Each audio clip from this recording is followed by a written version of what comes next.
Karnataka cabinet కూర్పుపై పెద్ద ఎత్తున కసరత్తు జరుగుతోంది. ఈ నెల 3వ తేదీన కర్ణాటక ముఖ్యమంత్రిగా డీకే శివకుమార్ ప్రమాణ స్వీకారం చేయబోతున్నారు.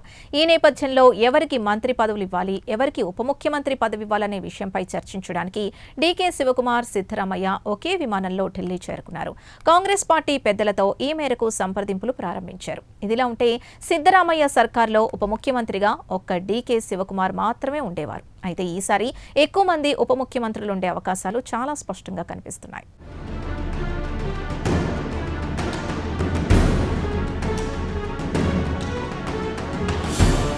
జాతీయ రాజకీయాల్లో కర్ణాటక ప్రస్తుతం హాట్ టాపిక్గా మారింది.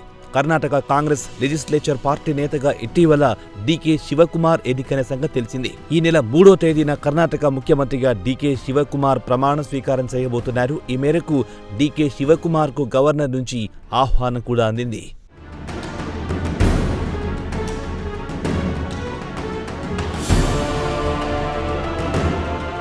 కాగా కర్ణాటక కేబినెట్ కూర్పుపై పెద్ద ఎత్తున కసరత్తు జరుగుతోంది. ఇందుకు ఢిల్లీయే వేదికగా మారింది. ఎవరికి మంత్రి పదవులు ఇవ్వాలి, ఎవరికి ఉప ముఖ్యమంత్రి పదవి ఇవ్వాలనే విషయమై చర్చించడానికి డీకే శివకుమార్, సిద్ధరామయ్య ఒకే విమానంలో ఢిల్లీకి చేరుకున్నారు. కాంగ్రెస్ పార్టీ పెద్దలతో ఈ మేరకు సంప్రదింపులు నిర్వహిస్తున్నారు. అయితే సంప్రదింపులు ఇంకా ఓ కొలిక్కి రాలేదంటున్నాయి రాజకీయ వర్గాలు.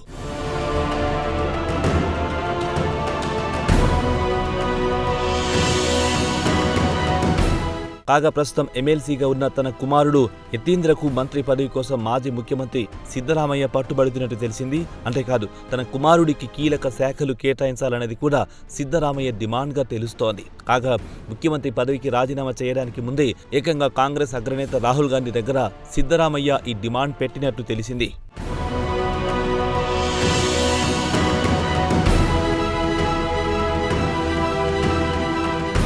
అలాగే గతంలో తన క్యాబినెట్లో పనిచేసిన కనీసం 10 మందికి నూతన క్యాబినెట్లో చోటు కల్పించాలని కూడా సిద్ధరామయ్య డిమాండ్ చేస్తున్నట్టు తెలిసింది. చివరి వరకు తనను నమ్ముకున్న అనుచరులకు ఏదో ఒక విధంగా న్యాయం చేయాలని సిద్ధరామయ్య భావిస్తున్నట్టు రాజకీయ వర్గాల సమాచారం.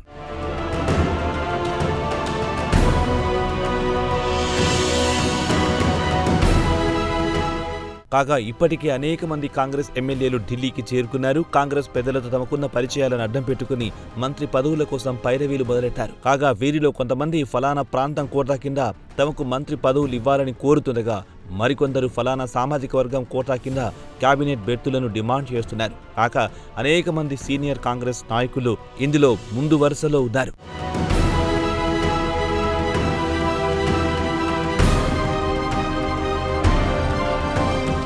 కాగా డీకే శివకుమార్తో పాటు మరో 10 మంది మంత్రులుగా ప్రమాణ స్వీకారం చేసే అవకాశాలున్నాయని కర్ణాటక రాజకీయ వర్గాల సమాచారం. ఆ తర్వాత విడతల వారీగా మంత్రివర్గ విస్తరణ చేపట్టాలనేది కాంగ్రెస్ హైకమాండ్ ఆలోచనగా కనిపిస్తోంది. మొత్తం మీద సీనియర్లు అలాగే జూనియర్ల కలబోతగా నూతన మంత్రివర్గం ఉండాలనేది కాంగ్రెస్ హైకమాండ్ ఆలోచనగా కనిపిస్తోంది.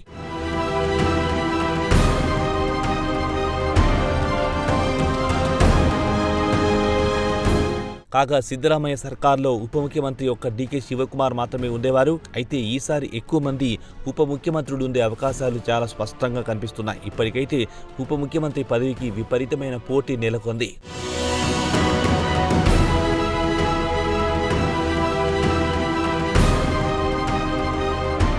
కాగా దళిత సామాజిక వర్గం కోటా కింద సీనియర్ కాంగ్రెస్ నేత జి పరమేశ్వర్ పేరు ఉప ముఖ్యమంత్రి పదవికి బాగా వినిపిస్తోంది. అలాగే ఏఐసీసీ అధ్యక్షుడు మల్లికార్జున ఖర్గే కుమారుడైన ప్రియాంక్ ఖర్గే పేరు కూడా ఉప ముఖ్యమంత్రి పదవికి వినిపిస్తోంది. కాంగ్రెస్ పార్టీ అంతర్గత వ్యవహారాల్లో వీరిద్దరి తరపున పెద్ద ఎత్తున లాబింగ్ జరుగుతున్నట్టు సమాచారం.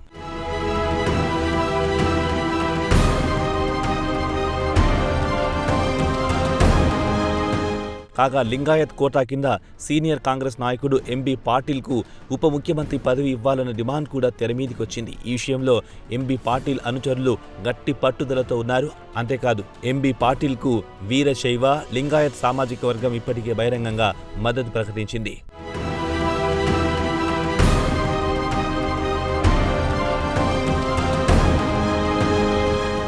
ఏదేమైనా మంత్రివర్గ కూర్పుకు సంబంధించి రకరకాల సమీకరణాలను కాంగ్రెస్ హైకమాండ్ నిశితంగా పరిశీలిస్తోంది.